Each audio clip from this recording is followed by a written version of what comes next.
Hello, my name is Nicholas Allen. I'm going to go over COVID-19 and population. In what state am I most likely to contract COVID-19?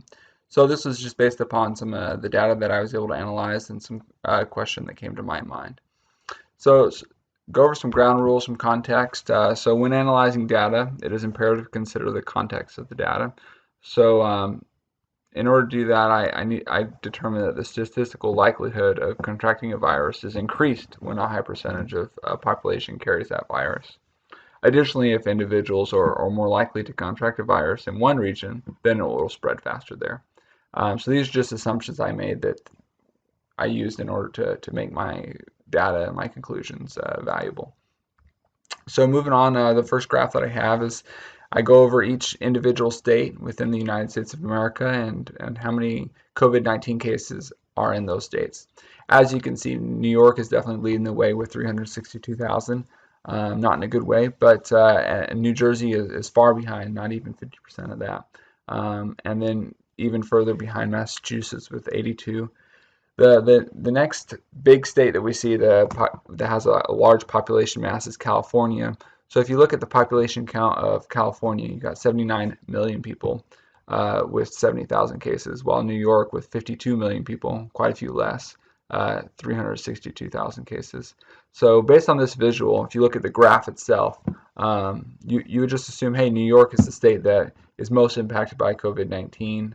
They're having the most problems. Uh, but as I processed this data, I came to some alternative conclusions.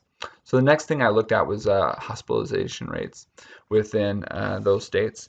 So this was another one that was really kind of shocking to me. So New York is huge, right? So this graph has New York with 145,000 people that are hospitalized for COVID-19, while the runners up, Florida, Georgia, India, Ohio, I believe this is Connecticut, Virginia. These are all states that you wouldn't even, I didn't even see them in this graph. They're down here somewhere, but here in this graph, they're the next runner-ups. And so this made me feel like that this information, this data doesn't really fit with the analysis that I was doing, right? So New York has way more people in the hospital, I'm, and not even proportionally with the amount of cases they have.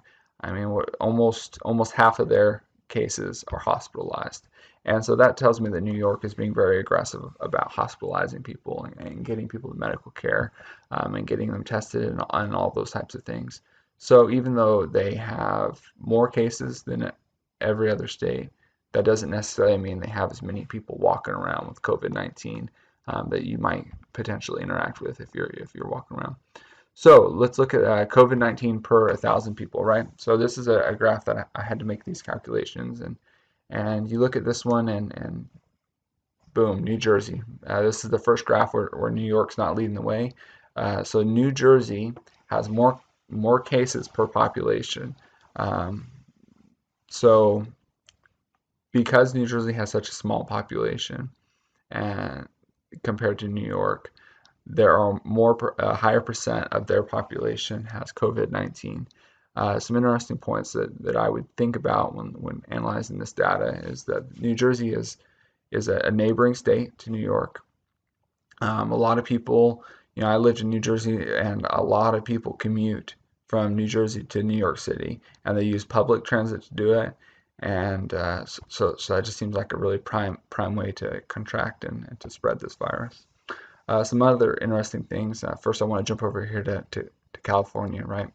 So California has, huge population of 79 million, and for this reason, that small 70,000 cases they have, you divide that in, and you get 8.89 per thousand, right? So not too many people percentage-wise per capita have COVID-19 in California, nowhere near as much as those other states, which is New York, New Jersey, Massachusetts. And if you look here, there's kind of a theme, right? So a lot of these states are in the Northeast. I mean, Louisiana is obviously kind of an outlier, and that's an interesting one. But most of these are northeastern area States. And then District Columbia, I just want to include that just because it's the smallest geographical location, but it has it's just a huge city. So it's up there as far as per capita, and I think this is just really driving home that it's not necessarily about um, too much other than just population density, right? So population density leads to spreads of viruses. So COVID-19 is spreading drastically because in these high population density states, California being a large geographical area despite having such a high population. So this is new cases that have occurred. And again, you can look here in Northeast, it's just lit up. It's getting hit really hard. While California, it's a good chunk. I mean, but when you think about the size of California, both geographically and population, and same thing with Texas, Florida. The two outliers again, to me, that kind of stand out.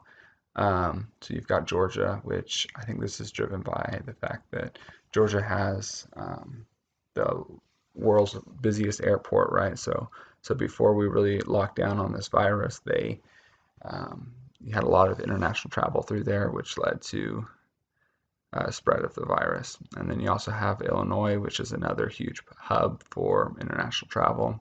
And then one thing I wanted to point out is Nevada. They're awesome, man. They have a negative 54 difference, so they're actually on the decline. There's no other state that's on the decline based upon this data. We have other states that are holding steady. I think so you got Montana with 0, Alaska with 1. You got a few that have really slowed down their growth, but Nevada is the one that is actually on the decline, and that's great. So I guess what I want to drive home, the size of the state, proximity to other outbreaks, and the transient nature of the state needs to be considered. You can't just look at this is how many cases there are in that state and make conclusions from that. You got to drive in on the data and consider all the context of the data. So the next thing I have is my dashboard. Really what I wanted to provide here was just a side-by-side view of these two charts, these tree maps, so that you can see that New York, huge portion, but they're nowhere near as big of a portion here. So and I've got the color reflecting the population of each state. And then so in conclusion, there are many different factors to consider when predicting the spread of COVID-19. While the most frequent shared data is cases per state, this data alone offers limited value. I mean, this is what you see all the time on the media. California has this many state, Nevada has this many in their state, but really you need more data than that. So when looking at the data and the graphics, you're able to observe that the highest density of new cases is centered around the Northeast. The Northeast was the first region of the United States to be impacted harshly by the virus. It was New York, and then you heard a lot of cases in Washington. Seems like Washington's handled it pretty well, but the Northeast with their high density, especially New York City, with it being a major hub for international travel, you've had a lot of spread there, and therefore you're probably more likely to contract the virus there than you are anywhere else.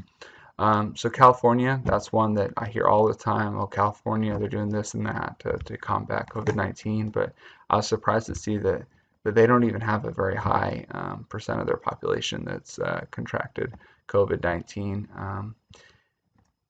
So the risk of exposure is a little bit less there than other higher concentration states. So the outlier that I mentioned to me, the interesting one, is Georgia. That's where I live right now. That's where I'm currently stationed, and Georgia's relatively small in population when you're talking about these big states, but they have a high number of COVID cases for their size. So this data doesn't make it clear why that would be, but if you look on the context, right? So they've got the busiest airport in the world, which is located in Atlanta, Georgia. And the increased international travel is definitely a factor. So in summary, the Northeast, but not just New York, the Northeast as a whole, and really New Jersey mostly are the areas where one is most likely to contract COVID-19. This conclusion is assuming past and assuming past and current trends continue. So that's my brief, and you have a great day.